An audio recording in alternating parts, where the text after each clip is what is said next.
Je m'appelle Alex Montero, je suis on va dire humoriste amateur et créateur du Relais du Rire.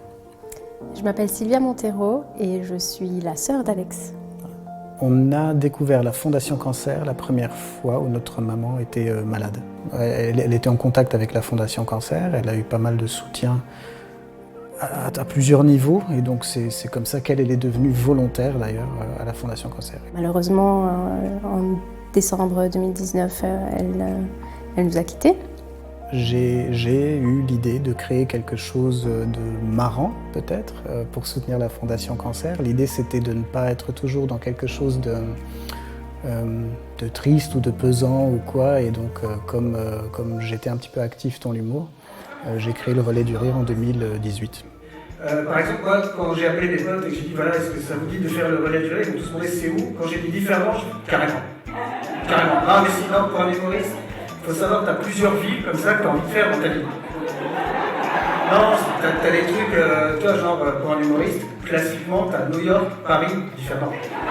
L'idée, c'était de faire venir des amis humoristes qui jouent donc à tour de rôle un petit sketch de manière totalement bénévole et de récolter donc l'argent des places que les gens ont payé pour venir voir pour faire un don à la Fondation Cancer.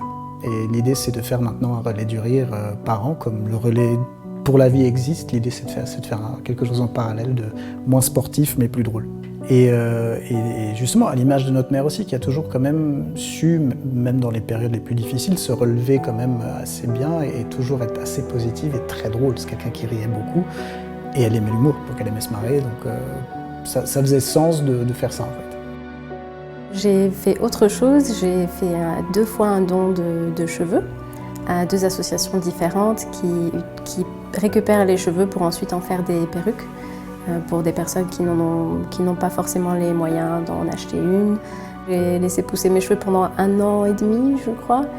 Et c'était assez rigolo parce que c'était à une soirée avec mes collègues de travail. Donc c'est une collègue qui me les a coupés. Donc c'est très simple, on peut le faire à la maison. Il faut juste faire une tresse et couper au-dessus de la tresse et puis les envoyer, donc c'est assez simple. Je l'ai déjà fait 2 fois, donc je les ai recoupés cet hiver, il y a 2-3 mois je les ai recoupés. Et puis je les recouperai une fois qu'ils seront assez longs. Ce qui était chouette aussi, c'est de savoir que ce qui lui a appartenu continue de vivre en fait quelque part. On a décidé de ne pas jeter toutes les affaires ou de ne pas s'en débarrasser juste comme ça. Donc on a vendu beaucoup de meubles. On a aussi fait un vide dressing. On a vendu Elle avait une armoire un dressing assez impressionnant. Spectaculaire même, oui. Donc elle était très stylée, elle aimait beaucoup les vêtements, les chaussures, donc on avait énormément de choses. Avec toutes ces ventes, on a pu récolter une belle somme qu'on a par la suite reversée à la Fondation Cancer aussi.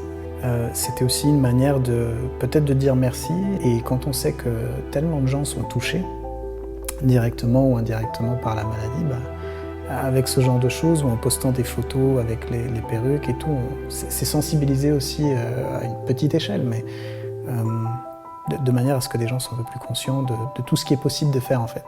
Comme on a été impliqués, il y a eu cette envie, je pense, de vouloir s'impliquer en retour.